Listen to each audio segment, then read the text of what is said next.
자, 그럼부터 저희 초청 모임을 시작하도록 하겠습니다. 네, 저는 사회를 맡은 동양대학교 과학기술정책학과 이민규 주임이었습니다. 반갑습니다. 네, 또 이제 굉장히 많이 또 와주셔서 굉장히 감사드리고요. 오늘 또 특강을 해주실 저희 김병기 본부장님께서 이제 또 작년 8월에 이제 또 저희 STP에서 박사를 받으셨고 또 현재 이제 상수도 사업본부장으로 계시면서 이제 학문적으로 배웠던 걸 또 적용하는 어떻게 보면 굉장히 이상적인 걸 실천하고 계시고요.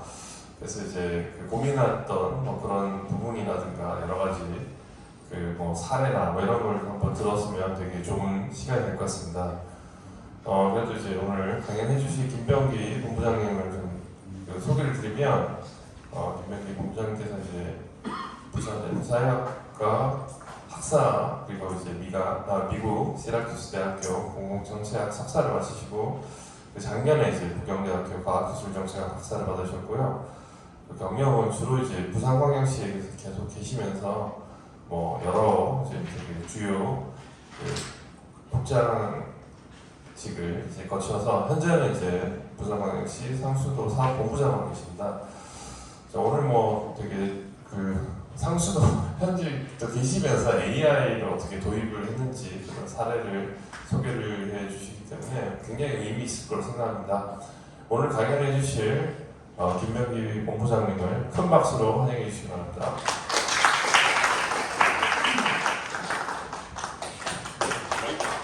마이크 스타일은 맞나요? 네. 소개받은 김병기입니다. 아이고, 이민규 학과장님, 이제 너무 디펜스에 들어오셔가지고 학과장님 참 지도 잘하셨습니다. 작년 학위를 받았고요. 제가 오늘 발표할 내용을 부산 상수도 AI 도입 사례, 여기 이제 전국적으로 최초로 하다 보니까 제가 방송도 많이 타고 그랬는데 제가 오늘 여기가 학회가 지역혁신 및 과학기술 정책연구회이지 않습니까? 그래서 단순히 어떤 사례를 공무원들이 어디 발표하듯이 하는 게 아니고 지역혁신의 관점에서 그리고 과학기술 정책의 관점에서 그래서 제가 이론과 실제라고 했는데요. 그러니까 먼저 어떤 도입했던 사례에 대해서 간략하게 실제를 말씀드리고 그걸 다시 제 박사학위 논문인 스마트시티의 공진화에 관한 연구의 관점에서 이론적 배경에서 어떤 제가 생각을 했기 때문에 이런 정책이 나왔는가 하는 그 부분을 강조해서 말씀드릴게요. 그리고 이제 지난주 목요일날 제주도에서 상하수도 관리 선진화 방안이라 해서 전국 상수도 본부 그 다음에 학자들도 엄청나게 많이 온 큰 학회에서 제가 이 앞부분을 발표를 했는데 제가 어떤 사례를 막 설명하는 것보다 어떤 프로젝트별로 핵심 메시지를 전달하는 게 중요하겠다 싶어서 공무원들한테는 핵심 메시지 위주로 제가 말씀드렸고 학자분들도 많이 오셨는데 거기는 제 사례가 어떻게 논문화될 수 있는지 그런 부분에 대해서 좀 했습니다. 이제 들어가겠습니다. 부산 상수도 AI 도입 사례인데요. 인공지능을 왜 도입하였는가? 그 다음에 인공지능 도입이 크게 세 가지로 나눌 수 있는데요. 부산에 전수장이 4개 있는데 명장 전수장, AI 전수장을 먼저 도입하겠다. 그 다음에 이제 우리 관이 한 부산에 9,000km 깔려 있어요. 근데 그걸 우리가 관을 관리하는데 언제 터질지 모르잖아요. 그래서 스마트 관만 관리, 그 다음 요즘 나오는 AI 에이전트, 이걸 3개를 저희들이 준비를 좀 하고 있는데 거기에 대해서 제가 말씀을 드리겠습니다. 자, 부산 상수도는 왜 인공지능을 도입하느냐? 제가 저번에 MBC 방송에 나와서 잠시 이야기를 했는데요. 요즘 시민들께서 인공지능 하니까 로봇이 나오고 그러니까 인공지능만 나오면 뭐든지 자동으로 다 되는 줄 아시는 거예요. 그래서 제가 이걸 분명히 이야기했는데 사실은 인공지능이라는 것과 자동화는 개념이 다르다. 인공지능이라는 건 엄격히 말해가지고 데이터를 분석을 해서 알고리즘으로 해서 과학적인 데이터 기반 의사결정을 하게 해주는 거고 그 데이터가 센서에서 들어오든 어떻게 들어오든 그게 핵심이고 그 다음 자동화는 사람 없이 움직이는 거 아닙니까? 근데 두 개가 결합이 되면서 이게 이제 제 나중에 이론을 설명드릴 텐데 결합이 되면서 요즘 피지컬 AI 이게 계속 뜨는 거예요. 그러니까 간단하게 이야기해서 로봇에 인공지능을 장착하니까 물리적 공간에서 바로 된다는 그 말씀을 먼저 드리고요. 자, 그러면은 부산 상수도는 왜 인공지능을 도입했는가? 제가 제 논문에서 계속 이야기를 하는데 딜레마를 해결하기 위한 딜레마를 해결한 수단 인공지능이다 그 말인데요. 그럼 상수도 공부는 무슨 딜레마가 있는데 하면 저희들은 사실은 일반 공무원 조직하고 다릅니다. 정수장은 공장이거든요. 물 공장이에요. 그러니까 물 공장 4개를 갖고 있는 상수도는 지방 공무원이 근무하는 지방 직영 공기업입니다. 그러니까 하나의 기업인데 문제가 뭐냐면은 공무원처럼 맨날 인사를 정기적으로 하죠. 왔다 갔다 원청 왔다 갔다 시군구도 왔다 갔다. 그 다음에 이제 옛날에 이제 기능직이라 해서 설계도도 없이 그냥 길 가다가 여기 타보자 고관이 나오고 뭐 그 정도의 노하우가 있던 사람들이 다 퇴직을 했어요. 이제 그래서 이제 전문적인 능력이 필요한데 승용자들은 퇴직한다. 딜레마죠. 그 다음에 이게 수돗물이 톤당 한 대충 잡아서 비용이 1,000원인데 저희들이 800원에 팔고 있거든요. 그러니까 톤당 200원씩 손해보고 파는 장사예요. 그러니까 기업으로 생각하면 이런 일이 있을 수가 없는 거죠. 근데 공기업이기 때문에 저희들이 손해를 봅니다. 그렇다고 요금을 바로 올릴 수 있느냐, 수도요금. 올리게 되면 시민들이 뭘 하겠죠. 그래서 이것도 딜레마인 거예요. 요금을 올리면 비용 문제를 쉽게 해결할 수 있는데 비용의 문제는 요금을 해결 안 된다. 딜레마인 거예요. 근데 제가 이제 주장하는 게 인공지능은 이 딜레마를 해결할 수 있다. 왜? 그러니까 데이터 기반 공정화된 어떤 의사결정을 함으로써 숙련공이 없어도 누구나 다 똑같은 의사결정을 할 수 있고요. 시설물에 센서라든지 카메라 모든 설치하게 되면 센서 기반에 작동하게 되면 운영 비용을 줄일 수 있기 때문에 비용의 문제도 요금을 올리지 않고 해결할 수 있다. 여기서 이제 시작했다는 걸 말씀드리고요. 그 다음에 이제 사례에 대해서 간단하게 설명드리겠습니다. 사실은 저도 30년 근무했는데 상수도 공부가 1200명 근무하는 지방 공기업입니다.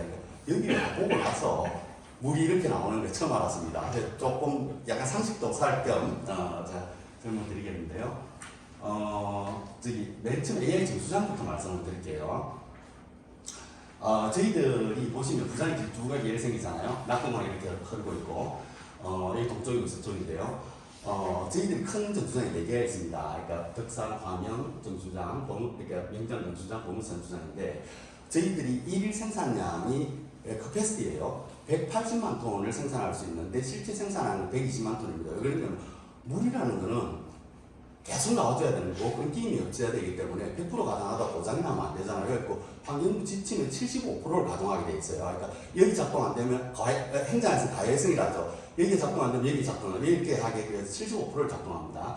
그래서 이제 저희들이 한 180만 톤을 생산하는데 덕산 요 메리 치수장에서 치수에 들어오는 게 요게 제일 큽니다. 한 50% 이상을 여기서 담당하고 있고요. 그 다음 큰 게 이제 화명정수장이 한 20-30% 담당하고 있고, 명장이 10%, 명장 병원사는 1% 정도, 여기가 물이 뭐 좋다고 사람들이 되게 많이 모이더라고요. 좋아하더라고요. 자, 그런데 이제 이게 이제 덕산에서 제일 크게 이렇게 구역별로 이렇게 막고 있습니다. 그리고 치수를 해서 정수장 공장 같아요. 보시면 사람들이 물이 단순하게 걸러지는 것 같은데 처음에 물이 들어오면요, 치수장에 들어오면 오존 처리를 해서 소독을 하고요. 그 다음에 침전을 시키거든요, 찌꺼기를. 그러니까 온갖 기술들이, 과학적 기술들이 다 도입됩니다. 그래서 급성 여과시키고 구오존 입상 활성탄 해갖고 알갱이 활성탄으로 또 통과시킵니다. 그런데 부산이 물이 안 좋아서 고도 정수 처리를 채도 문제였는데, 고도란 말은 전오존, 구오존, 그러니까 입상 활성탄 이게 고도랍니다. 그런데 미국 같은 데는 물이 좋기 때문에 모래의 과정만 통과시키거든요. 근데 제가 예담인데요. 엔비디아 쪽하고 디지털 트윈을 상수도 설치하는 걸 지금 논의하고 있는데, 미국에서 엔비디아가 한국의 피지컬 AI를 지금 관심이 많잖아요. 마찬가지입니다. 공정이 단순하다 보니까 데이터가 나올 게 없는 거예요. 그런데 우리는 이게 역설인데 물이 안 좋다 보니까 공정이 너무 많이 나왔다니까 데이터가 데이터가 너무 많이 나오는 거예요. 그래서 이제 여기서 데이터를 이렇게 활용할 수 있는 그런 점이 있습니다. 일단 크게 하시고, 이 중에서 아까 명장 정수장이 제일 오래됐어요. 아까 여기 보시면, 여기 덕산은 83년도 건립됐고요. 76년도. 근데 명장 일제시대 때 1946년도, 동사 27년도. 너무 오래된 거예요. 그래서 저희들이 재건축을 해야 됩니다. 그래서 이제 46년도 준공된 게 명장 정수장도 1라인, 2라인이 있어서 두 개라고 보면 돼요. 근데 그 오래된 이 1정수장을 저희들이 이제 재건축을 하는 김에 AI 도입하겠다 이렇게 했거든요. 그래서 저희들이 사업비를 한 라인에 한 500억 정도 잡았는데 공사비가 480억이면 AI 구축비를 20억 정도 들어갔고 하고 사실은 수단공사 테이버워터에서 이 기술을 많이 갖고 있습니다. AI 관련해서. 그래서 저희들이 상수도본부 기후환경에너지부 수단공사 먼저 MOU를 작년에 체결해서 협조체제로 이렇게 진행을 하고 있다는 말씀을 드리고요. 그러면 자 AI 정수장에서 좋은 게 뭔데? 뭐 때문에 하는데 딱 간단하게 네 가지로 이야기하겠습니다. 정수장 자율운행인데요. 아까 말씀드렸듯이 절차 복잡하잖아요. 그게 지금은 사람들이 승용보험들이 뭐 약품을 얼마 투입하고 뭐 조절하고 뭐 밸브 조절하고 사람들이 합니다. 근데 이게 이제는 인공지능에 의해서 수량, 뭐 수질에 따라서 자동으로 센서에 의해서 될 수 있게끔 바뀌게 되는 거고요. 그 다음 스마트 에너지 관리 시스템인데요. 저희들 비용 항목 중에서 가장 큰 게 전기세, 동력비거든요. 그래서 에너지 절감이 굉장히 중요한데 이게 뱀스, 빌딩 에너지 매니지먼트 시스템, 그 뱀스처럼 전력 소비량을 데이터 분석을 하게 되면 절감을 할 수 있다. 펌프가 엄청 많습니다. 그래서 그렇고요. 그 다음 설비 예전 보전 시스템은 고장나기 전에 예제해서 미리 갈아버리는 거죠. 그러니까 뭐 AS 애프터 서비스가 아니고 비포 서비스가 가능하게 하는 거 센서에 의해서 미리 예측하고 AI 분석을 해서 가는 거고 지능형 영상 감시 요새 스마트 CCTV가 나와서 뭐 경찰에서는 여자보험 소리가 나오면 바로 경찰 신고됩니다. 우리도 마찬가지입니다.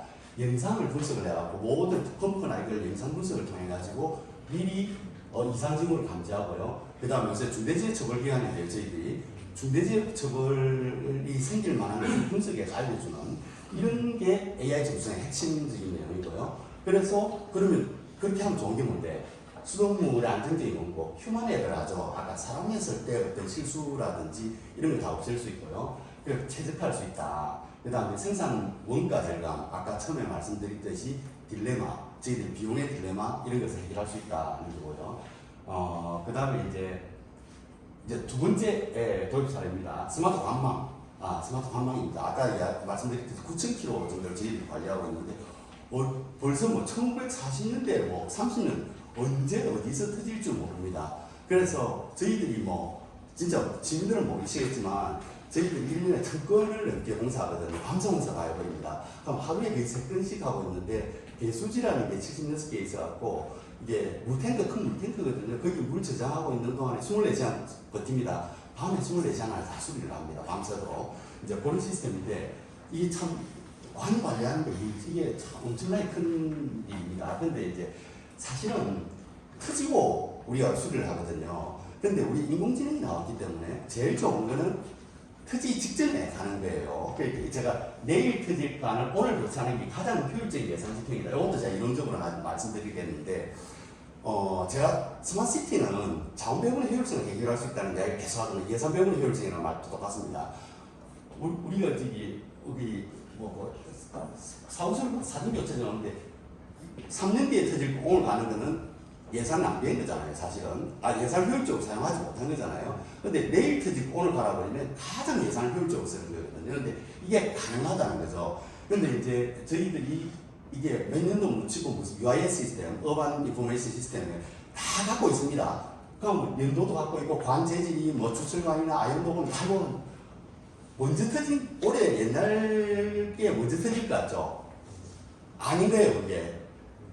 오래됐다고 먼저 터지는 게 아니라 이게 문제인 거예요. 그래서 인공지능이 왜 필요하냐면 빅데이터 분석. 그러니까 예를 들어서 거기 아까 관의 종류라든지 뭐 두께라든지 이런 것뿐만 아니고 집안이 산성이냐 이게 어떤 거냐 그 소금기가 있는 이런 것도 분석하고요. 수압 변화, 수압이 이게 파이프에 영향을 많이 주거든요. 수충격이라는데 그런 거 과거 누수위력 이걸 갖다 빅데이터를 갖다 AI 분석을 해버리는 거예요.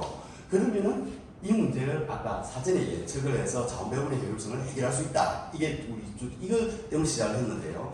근데 그럼 지금까지는 어떻게 했는데 부산이 전국에서 제일 앞서 있습니다. UIS 시스템을 2000년도 초반에 정부에서 할 때 우리가 건축물 뭐 전부 다 인정했거든요. 그 아마 공무원들 들어가 보시면 토목직이나 다 아실 텐데 우리 교수님들은 안 들어가 보셨을 거예요. 굉장히 정확합니다. 지도상 딱 확대하면 뭐 안에 뭐가 있는지 뭐 관이 뭐가 상하수도 다 알 수 있어요. 그런데 그때 전국적으로 작업을 할 때 공무원들이 데이터를 정확하게 입력한 사람, 우리는 부산은 굉장히 정확하게 입력했는데 다시도는 정확하게 입력이 안 되고 써먹지 못하는 거예요. 이게 요즘 강조하는 거 쓰레기를 입력하면 쓰레기가 나온다. 그러니까 데이터 입력할 때 중요하다. 근데 이제 우리도 들어가 보면 관 종류가 다 합니다. 그런데 그래서 확률 분석까지 할 수 있어요. 데이터를 터질 수 있는. 근데 확률하고 또 AI 분석하고 다르잖아요. 이제는 확률 분석 단계에서 AI 분석 단계로 나가기 위해서 저희들이 지금 애들이하고 전자통신연구원하고 과기부하고 500억짜리 실전사업 R&D 기획을 지금 하고 있습니다. 그렇게 하고 있다 말씀드리는데 이 시스템이 작동되는 게 좀 상세하게 말씀드리면 자산관리 시스템이 있어요. 그러니까 우리 공기업 입장에서 범보도 자산이고 파이터도 모든 게 다 자산이거든. 60만 개를 우리가 관리를 하고 있습니다. 자, 그러면은 이거 아까 UIS는 2000년도 초반이었고 여기에 기반해서 상수도 자산관리 시스템을 환경부 국비로 2020년부터 21년까지 한 거예요. 그래서 이제 우리가 11개 지자체를 실정으로 했는데 부산이 제일 먼저 했고 완벽하게 한 거예요. 이걸 어떻게 하냐면 이게 단계가 있어요. 그러니까 뭐 인벤토리 데이터베이스 구축하고 뭐 이렇게 해야 하는데 보통 타 지자체는 이 국비를 받아서 3단계까지밖에 안 된 거예요. 그러니까 예를 들어서 1983년도 명을 그러니까 레스를 했으니까 그러니까 대충 이제 잠수 수명이 일반적으로 얼마 된다. 이 정도까지 갔는데 우리는 UIS 시스템이 정확했기 때문에 7단계까지 다 했습니다. 그래서 뭐냐면 이걸 갖다가 뭐 서비스 수준, 그러니까 예를 들어서 우리가 필요한 자료를 요청하면 거기에 분석을 해주는 거예요. 리스크 분석도 해주고, 확률로 아까 분석해주고, 그다음 투자계 어떻게 가야 건 이런까지 다 수립할 수 있고, 우리가 부산이 유일한 거예요. 이게 7단계까지 해서 상당히 정확합니다. 그러면 지금은 어떻게 운영하고 있느냐? 그러니까 우리가 사실 11개 사업소가 있어요. 또 우리 상소 본부가 있고, 지역별로 사업소가 있는데, 사업소에서 수리를 하는데, 관을 달게 되면 관을 뭘 갈았다, 위치는 어떻다, 모든 걸 GIS 시스템에 입력을 하기 때문에 이게 연동이 됩니다. 그래서 기록 관리를 하고 있고, 그 다음에 자료도 업데이트가 계속되고 있어요. 근데 현재는 아까 제가 처음 말씀드렸듯이 확률 통계로 예측을 합니다. 근데 그게 정확하지 않은 거예요. 그래서 제가 AI로 아까 빅데이터 분석을 통해 가지고 하겠다. 이게 이 방법입니다. 이렇게 된다는 거고. 자, 그럼 세계주기 관리 시스템에 들어가면 이렇게 뭐 관이 양호한 게 몇 개고 주기가 몇 개고 위험이 가격 확률까지 분석을 하거든요. 이렇게 할 수 있다는 거고. 그다음 지도 같은 걸 딱 이렇게 우리가 마우스를 꺼가지고 딱 하면 대장이 딱 뜹니다. 그럼 대장이 뜨면 이게 무슨 관에 뭐 언제 짓고 뭐 쫙 다 나오거든요. 이런 시스템이라는 거.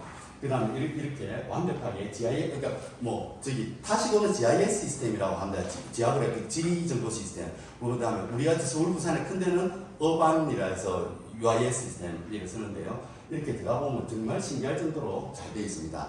그런데 인공지능이 모든 걸 다 해줄 것 같지만 데이터 입력이 정확해야 된다는 거. 기초가 정확해야 나중에 데이터가 정확하게 된다는 그 말씀을 드리고, 이제 세 번째 사례인데요. 요거 가지고 좀 히트를 치는데, 이게 AI 에이전트잖아요. 그러니까 지금 뭐 챗GPT나 제미나이에 물어서 뭐 답변해줘 그 수준이 아니고 지가 알아서 하나의 직원이죠. 하나의. 제가 저 부산시에 계속 건의하고 있는 게 국별로 AI 에이전트를 도입하면 그 사람이 가장 똑똑한 국장이다. 모든 걸 다 알고 의사결정을 할 수 있는 이제 그걸 도입하고 시장님은 그 AI 에이전트를 부를 수 있어야 돼요. 그럼 국장들은 뭐 하느냐? 실행을 시켜야 되죠. 앞으로 AI가 나왔기 때문에 똑똑한 거 가지고 어디 가서 자랑하면 안 되거든요. 아는 거 가지고. AI만큼 아는 사람 없습니다. 그러면 중요한 게 뭐냐? 행정조리. 실행입니다. 실행. 그 실행을 시킬 수 있는 게 리더십이고요. 그런데 그런 건데, 자, 그럼 일단은 AI 에이전트가 하나의 새로운 동료가 봐야 되거든요. 의사결정까지 일을 알아서 잘 하는 거예요. 그러니까 이게 알아서는 우리가 명령을 안 내려도 지가 AI 에이전트가 결정을 한다는 거고, 잘한다는 말은 옛날 숙련공들의 노하우까지 갖고 있으면서 할 수 있는 사람같이 할 수 있다 이거거든요.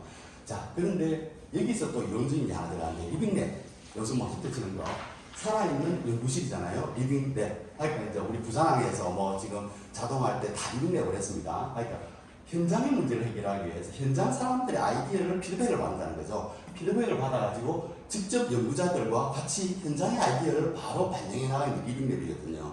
그런데 이제 이게 리빙랩을 우리가 활용을 하는데 그러면 우리 지금 상수도에서 이 모든 것은 외주 안 줬습니다.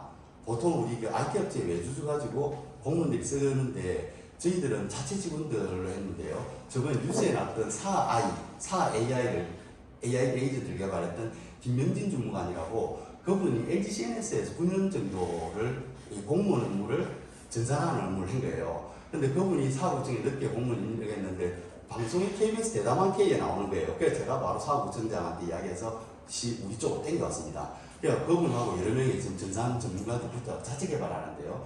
그러다 보니까 이게 제가 늘 강조하는 게 뭐냐면은 사용자 경험, 유저 익스피리언스를 반영해야 된다. 왜? 맞춤형 서비스가 돼야 되기 때문에.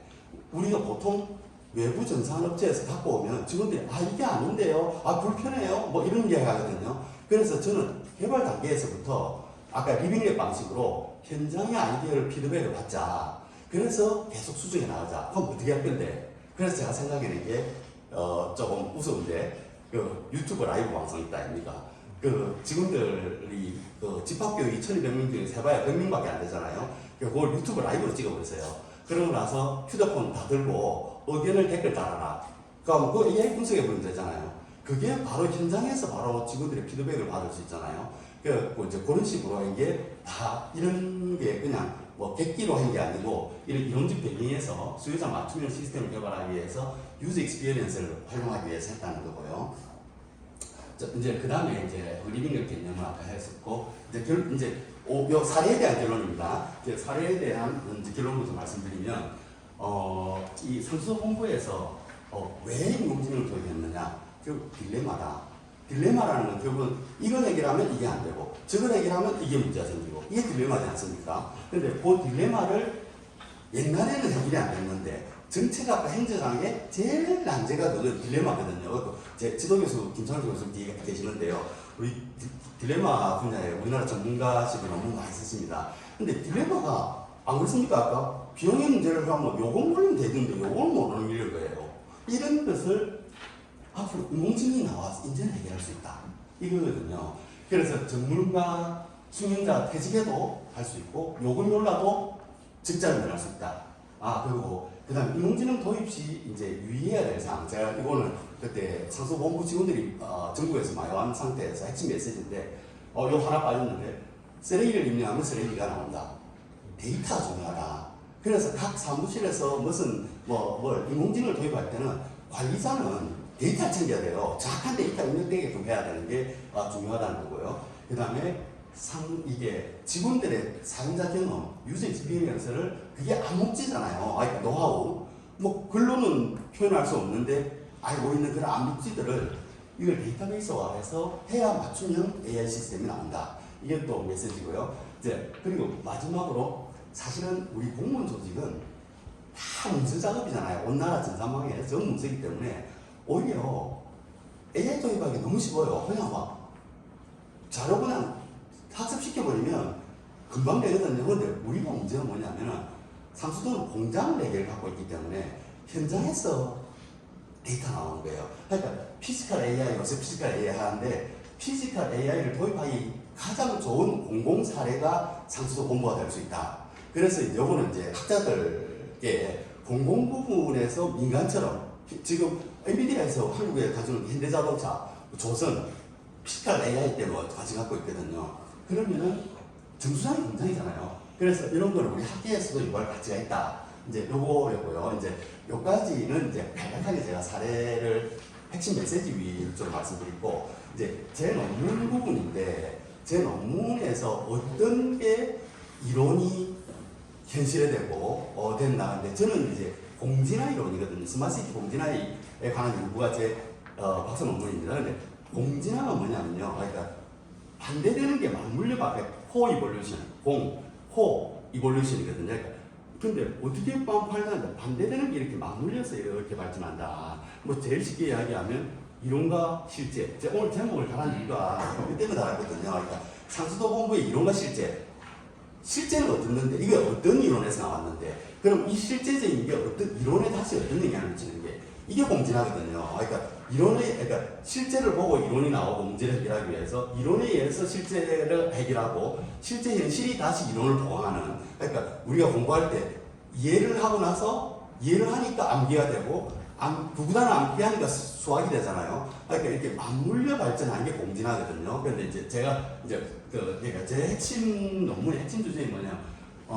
이 중에서 물리적 공간과 디지털 공간은 맞물려서 발전한다. 이게 제 핵심 주장입니다. 근데 옛날에는 안 됐는데 왜? 사물 인터넷 때문에 모든 기계가 IoT, 인터넷 오브 싱스로 연결되니까 가능하다. 이것은 또 그러면은 우리가 지금 지역혁신 부분을 논의하고 있는데 그럼 혁신하려면 어떻게 해야 되는데 도시명 핵심 공간이라죠. 뭐 우리 강남, 황교, 우리 센텀, 부산 같은 경우에 이렇게 집적되어 있는 이런 혁신 공간에서 이게 스마트시티 정책을 통해서 지역혁신을 할 수 있다. 이게 제 핵심 주장이거든요.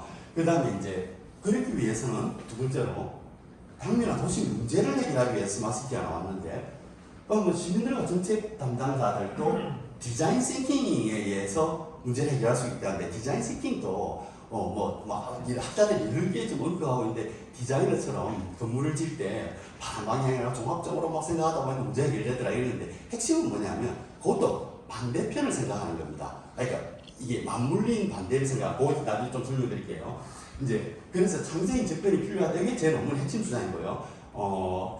선행연구를 제가 스마트시티에 지난 물리적 공간, 디지털 공간에 공진하였다가 두 번째 그 박사 논문은 스마트시티 공진화에 관한 연구 이렇게 되어 있고 저 구글에서 뭐 스마트시티 공진화 치면 제가 발표했던 동영상 엄청 많이 뜹니다. 그 다음에 이제 한번 보시면 아까 맞물린 발전이라 했는데 그럼 디지털 공간에서 우리가 이야기합니다. 디지털 트윈, 그 다음에 AI 클라우드, 뭐 챗GPT, 그 다음에 물리적 공간에서 15분권 도시업, 뭐 30분 도시, LW, 뭐 레저와 워킹아웃, 뭐 다 되는 거, 뭐 이런 거 이런데 이 디지털 공간, 물리적 공간을 공진화시켜야 지역혁신이 된다는 게 제 이론이거든요. 자 그렇게 되는 거고 이제 아까 말씀드렸듯이 스마트시티의 법적인 개념은 도시의 뭐 삶의 질을 향상하고 뭐 복잡한데요.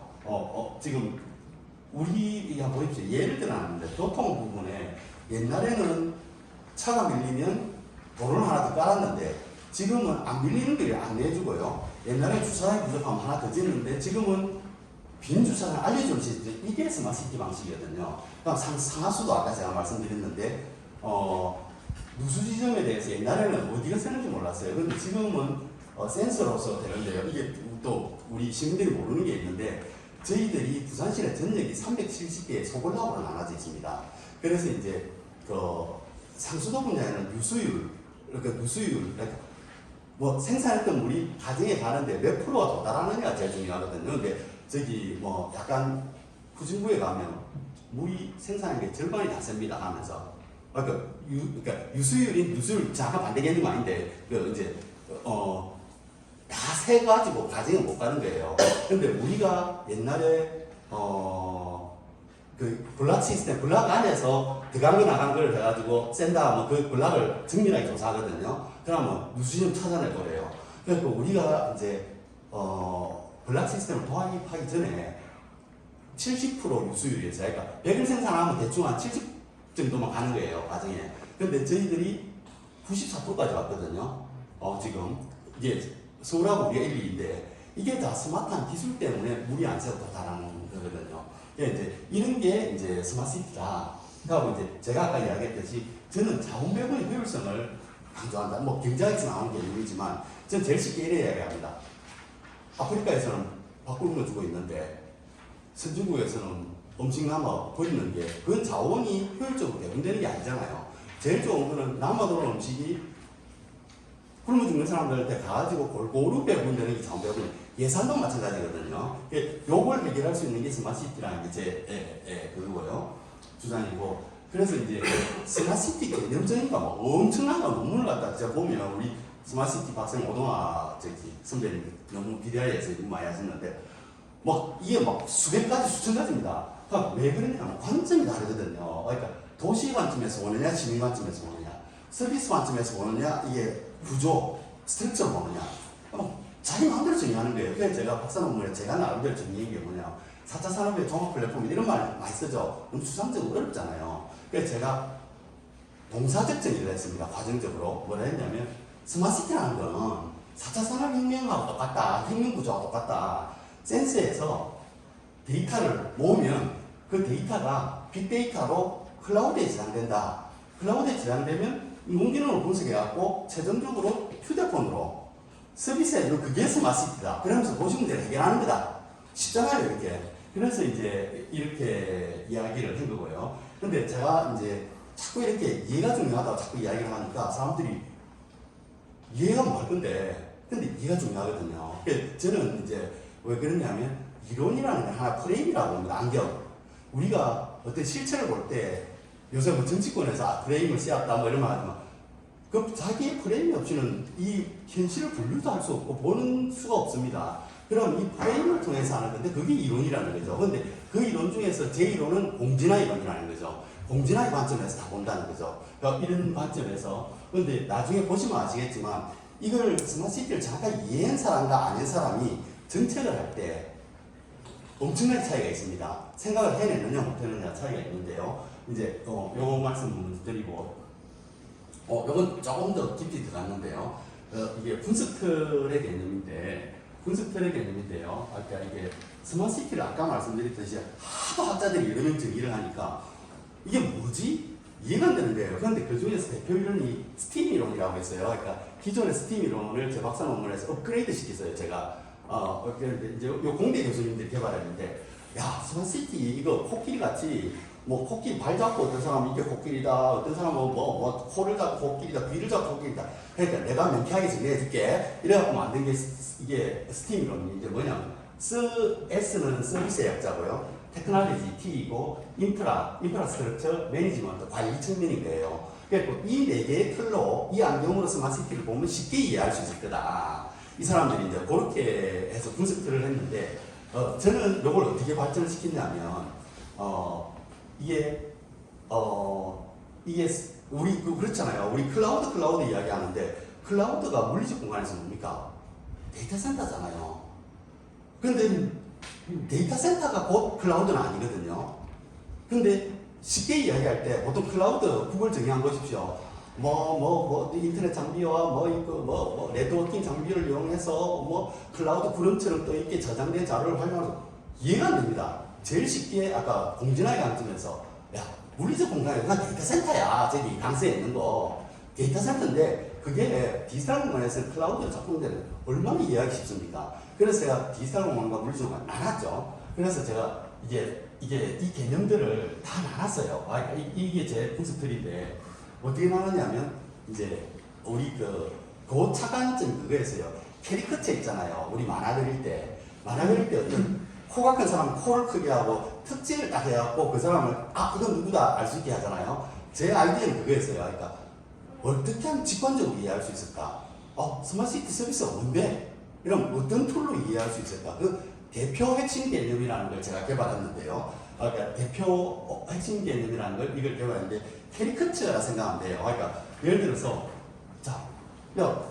스마트시티 기술이 뭔데? 이러면 이게 보십시오. 물리적 공간에서 눈에 보이는 거는 센서야. 그다음 IoT야.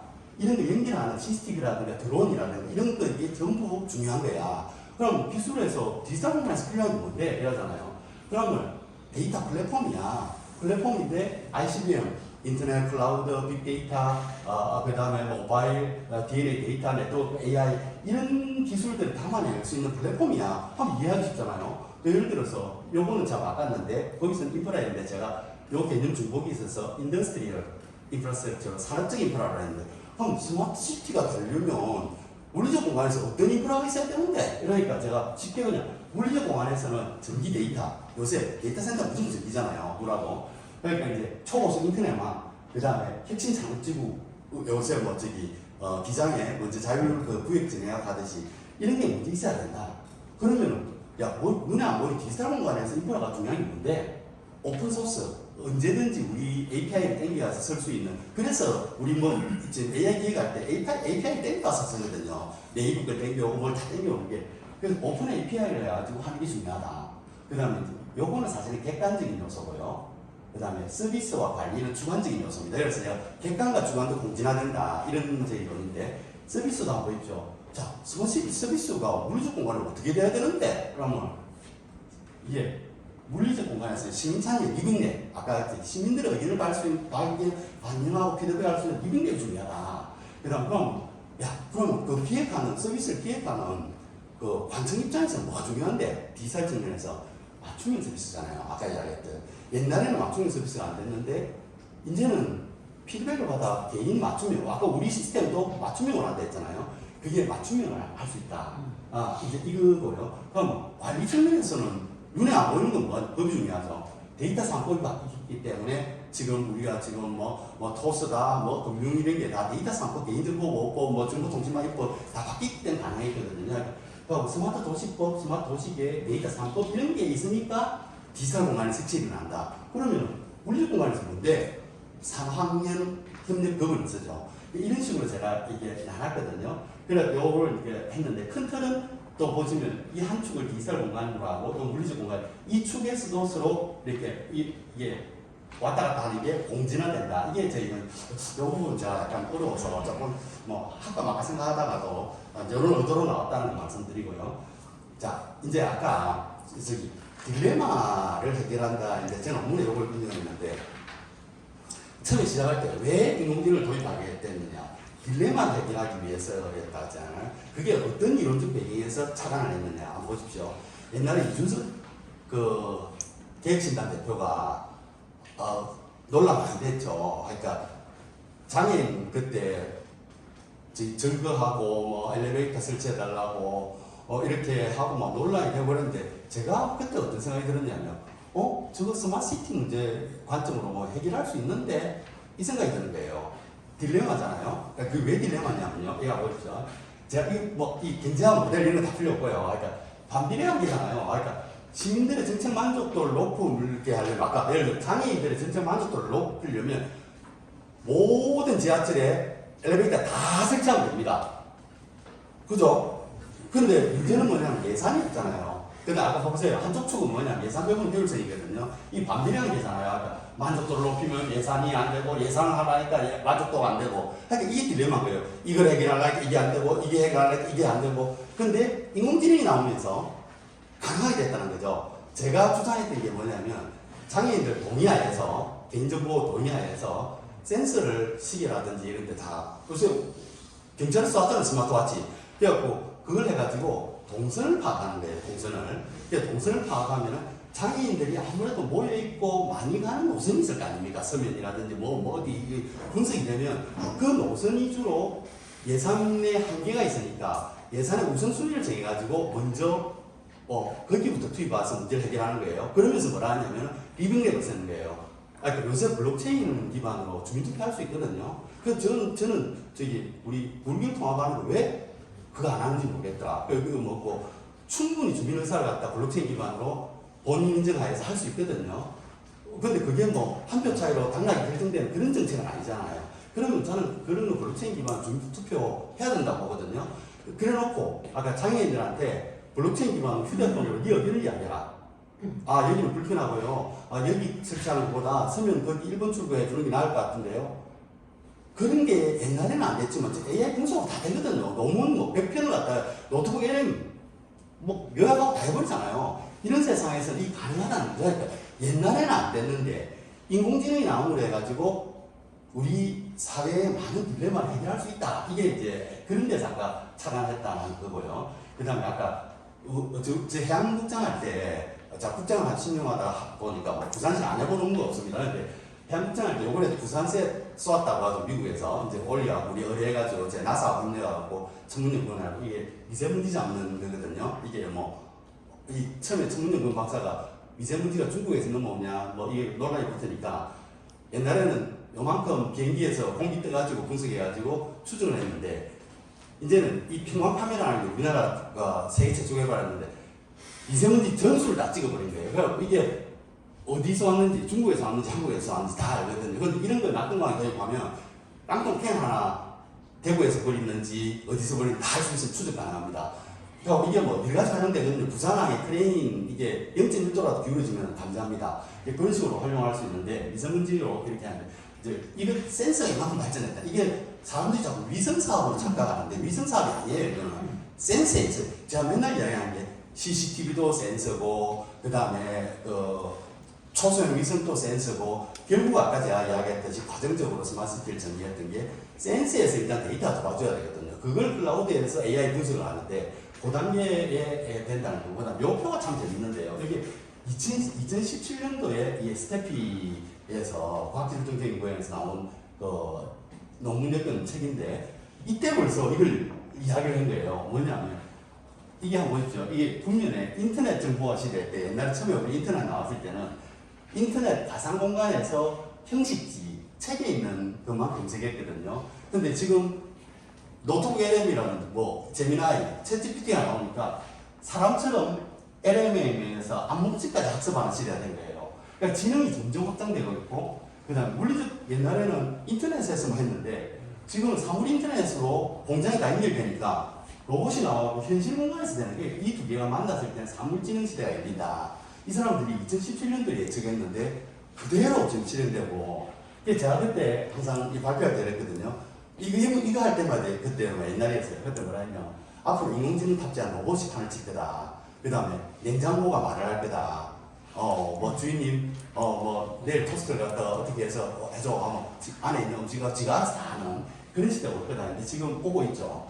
그러면은 이제 여기에 우리 지역혁신에 대해서 논의하는 건데, 물리적 공간과 디지털 공간을 공진화시켜야 지역혁신이 된다는 게 제 주장이거든요. 그러면은 근접성과 밀도가 있는 센텀이나 이런 데를 집중적으로 해야 된다. 그럼 우리 정책하는 입장에서 어떤 시사점이 있습니까? 왜 따로 떨어진데 단지 만들어가지고 하면 성공할 확률이 아주 낮다. 이거거든요. 그래서 이제 그런 걸 할 수 있고, 그 다음 요거는 잠깐만요.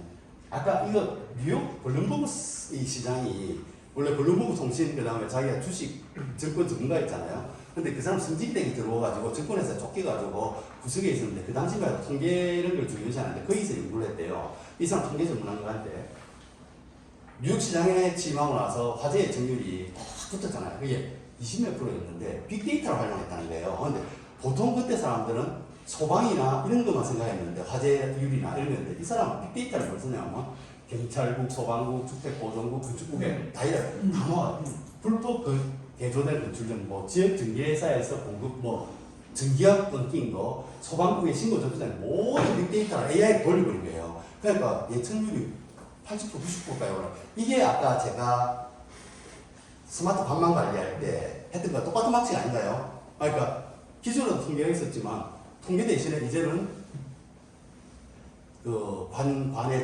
재질, 그 다음에 또 뭡니까 뭐 토양의 정보, 산성이냐 이런 빅데이터를 모두 다 사용해버리는 거예요. 통계뿐만 아니고. 그러면 예측률이 굉장히 정확해진다는 거죠. 그래서 이제 제가 이런 데에 참여했다는 거고, 그 다음에 아까 이야기했듯이 이거 디지털 공간과 이걸 해야 된다는 거고, 자, 아까 리빙랩.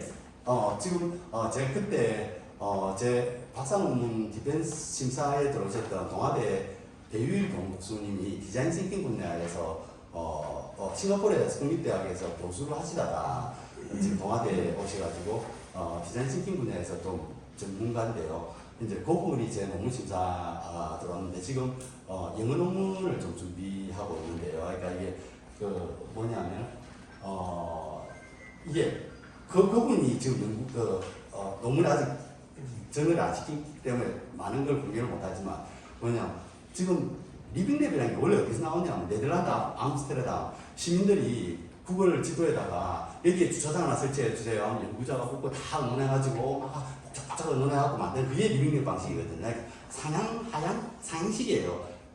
그 시민들의 의견이 올라오는 거. 그 다음에 핀란드 헬싱키의 칼마사트 고기 누가 저 북한 개발하고 똑같잖아요. 개발할 때 주차장이라든지 모든 시민들의 의견을 받아와 했다.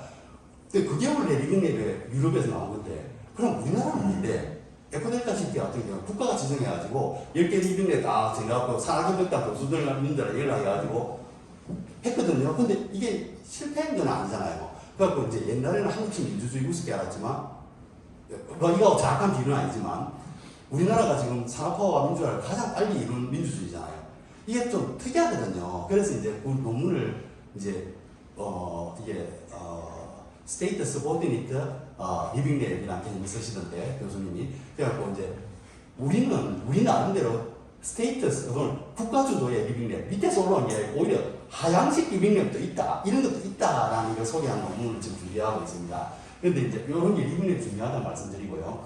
그 다음에 이제 아까 스마트시티 정책이 지역 혁신에 활용하면 된다라는 게 제 주장인데, 자 이거는 누구나 다 이야기합니다. 노인가마다 청년이 들어가는 곳이 이거 지역 산업시가 됐는데요. 저출산 고령화 문제입니다. 탄소 배출 환경오염 문제입니다. 그러면서 이런 걸 해결하기 위해서는 저기 액티비티 라이브 워크 플레이가 다 되고요. 15분간 안에서 할 수 있는 통합 돌봄이 되고 이게 좋습니다. 매개고리가 뭡니까? 스마트시티가 매개고리거든요. 이게 각 구청별로 스마트시티 플랫폼이 다 설치되어 있어요. 그걸 활용을 해야 돼요. 그래 제가 계속 스마트시티 15분간 하시는 분들한테 계속 그 얘기를 했어요. 그러니까 이게 리빙랩도 활용해야 되지만 스마트시티 기술을 활용해야 된다. 대표적으로 이해하면 들어볼까요? 최근에 우리 도입했는데 당근마켓 디지털 공간에 있는 플랫폼이거든요. 근데 당근에서 사실은 중고거래만 되는 줄 알지만 그 편의점 알바라든지 음식점 알바 거기서 구할 수 있습니다. 그게 제일 빨라요. 올려놓으면 우리 지금 몇명 필요한데 올려버리잖아요. 바로 동네 사람이 와서 하거든요. 그게 15분 도시 아닌가요? 그러니까 그거는 플랫폼을 사용하니까 그게 디지털 공간과 물리적 공간의 공진 아닙니까? 그러니까 당근을 이용해가지고 일자리를 구하고 그 다음에 그 안에서 모든 것은 생활이 되고 이게 물리적 공간과 디지털 공간의 공진하거든요. 그런데 이제 제가 앞으로 이게 우리 시도 그렇고 어느 시도나 이렇게 문제점을 이야기하면서 이걸 이야기하는데 매개고리로 스마트시티 기술을 활용해야 된다는 걸 제가 꼭 강조를 드리고 싶고요. 또 리빙랩도 이렇게 활용하면서 지방정부, 연구원, 기업, 시민. 그러니까 우리가 맨날 4학년 협력 이야기 누구나 이야기하죠. 어디 가서. 그런데 여기에서 리빙랩이 들어가야 된다는 거. 그래서 제가 요즘 그 생각이 듭니다. 그러니까 진짜 AI가 너무 똑똑하다 보니까 어디 가서 아는 거 자랑하면 안 되겠구나. 주장만 해갖고 안 되겠구나. 실행이 중요하다. 그리고 제가 이제 아까 이론적 배경에 이제 반대편을 소환하는 이야기 많이 하는데 AI가 될수록 창의적이고 인문학이나 철학이 중요하겠구나. 그 생각이 들더라고요. 오히려 컴퓨터 공학과에 코딩하는 사람들은 그럴 가치가 없고 인문학적인 어떤 창의적인 마인드, 아까 이야기했던 어떤 프레임 이런 걸 갖는 게 더 중요하겠구나. 특히 혹시 기업에 계신 분들은 아시겠지만 자기가 어떤 지휘를 해가지고 이 조직을 AI 조직으로 만들려면 뭘 해야 되는지 그 프레임이 없으면 안 되거든요. 그게 있어야 되는데 있어야 된다는 거 제가 이야기 말씀드리고 싶고요. 그다음에 기술 다 나왔습니다. 이제 IoT, 클라우드, 빅데이터, 모바일 전부 다 나왔고요. 근데 이게 정책과 기술과 정책도 공진화돼야 된다는 게 제 주장인데요. 우리 그 행정학 정책학에서 이 부분은 약간 제가 농구가 약간 인정하시는 분도 있고 인정 안 하시는 분들이 있는데 우리 정책학에서 양대 의사결정 모형이 뭐냐 합리 모형과 전적 모형입니다. 합리 모형은 뭐냐면 모든 데이터를 다 처음부터 분석해갖고 가장 토론화해갖고 가장 정확하게 합리적으로 의사결정한다. 그럼 전적주의는 뭐냐면 아니야 내 예산 편성하는 거 봐봐 전년도에서 조금 올리는 거지 그걸 제로 베이스에서 검토하는 거 봤나 어느 관청이나 그러니까 전적 모형이 맞는 거야. 양극단이거든요 스펙트럼에. 근데 저는 이것도 공진화돼야 된다는 관점입니다. 그러니까 옛날에는 합리 모형으로 모든 걸 합리적으로 의사결정하려 해도 데이터가 없어서 안 됐는데 이제 인공지능 때문에 다 할 수 있잖아요. 통계뿐만 아니고 인공지능에서 합리 모형으로 의사결정을 할 수 있어요. 근데 이걸 합리 모형이라고 시민들한테 강요를 하면 받아들이느냐? 안 받아들이거든요. 분석을 해보니까 버스 정류장 여기가 가장 합리적이고 동선을 분석해 여기가 최고야. 우리 집 앞에 싫다고 하지 말라고. 그건 리빙랩을 사용해요. 아까 이야기 장애인 동선 분석해갖고 아무리 정확하게 여기가 제일 우선순위가 있고 난 싫다. 리빙랩을 활용해야 돼. 그러니까 리빙랩은 점정모형이거든요. 그래서 점정모형과 이것도 이렇게 같이 활용해야 된다는 게 제 주장이고 그럼 향후의 스마트시티는 어떤 게 모든 게 다 연결됩니다. 이게 데이터 허브 플랫폼에 교통, 에너지, 도시 시설 모든 게 다 이게 연결이 돼서 이런 구조가 된다는 말씀을 드리고요. 이제 이 부분이 이제 제일 핵심 부분에 제가 10년을 기울여서 만드는 건데요. 이게 이제 공진화의 관점에서 제일 핵심론입니다. 제가 보는 건데, 자, 우리 같은 실행가들, 공무원들, 기업에 계시는 분들, 항상 현장에서 문제가 터지니까 이 문제를 어떻게 해결하지? 토론하고 막 이러거든요. 근데 우리 교수님들, 그 다음에 연구원의 학자들은 어떻게 해요? 논문 쓸 때 항상 왜 이런 일이 발생했을까요? 뭐 계속 분석을 하는 거예요. 그러면은 이 두 개가 실행가와 연구자가 이것도 반대되는 측면이지만 공진화되어야 된다. 이게 제 주장인데요. 그러니까 공진화해서 좋은 게 뭔데? 통합적 패러다임이거든요. 한쪽만 보지 말고 양쪽을 다 볼 수 있다는 게 이거거든요. 그러니까 공진화, 코이볼루션의 관점으로 보면 디자인 싱킹이 결국 반대편을 동시에 사고하는 방식인데요. 그러니까 리빙랩도 엄밀하게 이야기하면 연구와 현장을 결합한 거잖아요. 반대 측면을. 그 다음에 이 승차이적 실천가라고 하버드 교수님 주장하는 건데 이게 옛날에 무슨 문제가 터졌는데 뭐 나사 과학자라고 다 붙었는데 해결 못했대요. 근데 뭐 레미콘 기사가 뭐라더라 저기 뭐 알래스카 그 기름 유출돼가 거기 얼려고 하는데 안 얼게 하려면 그걸 흔들어줘야 된대요. 근데 거기 뭐 나사 과학자도 다 붙었는데 해결 못하더래요. 근데 레미콘 기사가 뭐라 했냐면 시멘트가 안 붙는 거는 끊임없이 흔들어주기 때문에 그랬는데 이 말하고 과학자들 아이디어를 총알 쏘아가지고 흔들어가지고 그러니까 이게 현실적인 어떤 아이디어거든요. 그러니까 우리가 이제 제가 요것도 힐러리 오스텐이라는 논문 인용했는데 창성이라잖아요. 근데 창성이 모방하지 않고 반복 숙달하지 않고 어떻게 창성이 나옵니까? 이것도 반대되는 측면이 이게 부정의 부정을 거쳐서 나오는 거거든요. 그런데 그러면 창의성과 어떤 사람들은 공상적 아이디어를 착각하는데 공상은 실현 불가능한 이야기고요. 창의성은 현실에서 실현이 되면서 남들이 생각 못하는 게 창의성이잖아요. 이제 그런 시스템 전환이론 제3세대 핵심 지역 핵심 부분 시스템이 바뀌고 전체 시스템이 바뀐다는데 부분과 전체가 공진화되는 거예요. 전체가 바뀌니까 전체가 비전이 바뀌니까 부분이 바뀌고 부분이 바뀌니까 전체가 바뀌는. 그래서 저는 이제 이런 어떤 우리 현장에 일하는 사람들 암묵지 아까 우리 상수도에서 기능직들 설계도는 형식지잖아요. 설계도도 없이 옛날에 여기 봐보면 뭐 나온다. 암묵지잖아요. 그러니까 빈침할 때 저희들 물을 돌린다거든요. 그러니까 여기 터지는 물을 이렇게 돌려버려요. 이 우회를 바이패스 시키는데 옛날에 급하게 틀다 보면 그 양을 몰라요. 근데 미묘하게 하거든요. 근데 이제 그런 암묵지들과 설계도와 어떤 형식지가 결합이 돼야 된다는 거고, 그 다음에 무엇보다도 우리 학문과 연구는 현장에서 문제 해결을 해야 된다는 거죠. 지금 청년 전화관 도시 끊임없이 언론에 사설에 다 나옵니다. 그렇게 똑똑한 사람들 많은데 왜 이때까지 해결 못했을까요? 문제를 해결할 수 있어야 됩니다. 그래서 학문도 이 문제를 해결할 수 있게끔 돼야 되고, 오픈 이노베이션, 이게 개방 정신이 돼야 되고, 그래야 지휘 정신이 결합이 돼야 됩니다. 여기에 이제 제 정신은 핵심 주장이고요. 이제 디자인 싱킹 부분은 그냥, 아까 설명드렸던 데라서 조만두 선생님이 넘어가고요. 이건 제가 만든 건데요. 제가 이제 논문 쓸 때는 사실 해결 문제법하고 주역하고 똑같거든요. 주역 우리나라 태극기 안에 여기 태극기 안에 오고 태극기잖아. 태극문이야. 음량이거든요. 근데 음량이라는 게 아까 이해와 미처럼 맞물려서 발전하는 공진화 개념이에요. 그러니까 주역도 공진하고요. 해결 문제법의 전반학도 공진합니다. 그래서 제가 이걸 만들었는데 이해와 암기 단계를 생각했어요. 근데 우리가 제일 착각하는 게 뭐냐면 단계 개념을 생각 안 한다는 거죠. 그러니까 태권도 유도 누가 이기지? 붙으면 그러면 태권도는 돌려차기 한 방 맞으면 간다. 유도는 잡히면 던져버린다. 이런 건 인정하는데 태권도 5단하고 유도 1단하고 붙으면 태권도 5단 이기고요. 그 다음에 유도 5단하고 태권도 1단하고 붙으면 태권도 5단 이겨. 수준의 문제거든요. 그래서 승철 스님 그랬잖아요. 자기 다 깨치고 나서 책 보지 마라. 불교는 분립문자다. 하지 마라. 그러니까 일반 신도들이 승철 스님께서 책 보지 마라 했기 때문에 불교는 책 보면 안 된다. 책 봐야죠. 그 어려운 걸 책 안 봐도 되겠습니까?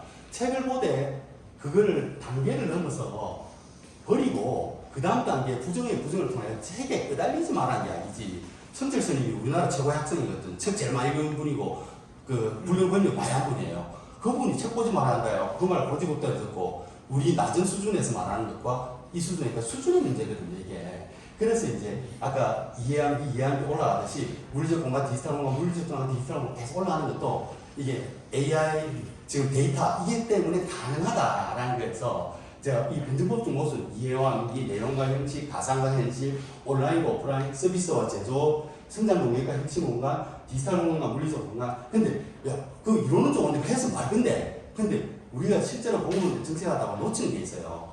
스마트시티 정책하는 사람들은 스마트시티를 계속 생각하고요. 도시계획이라든지 개발사만 생각하거든요. 제가 말하는 게 뭐냐면 물리적 공간 정책, 도시계획 하는 사람은 디지털 공간 정책을 반대편을 쏘아라.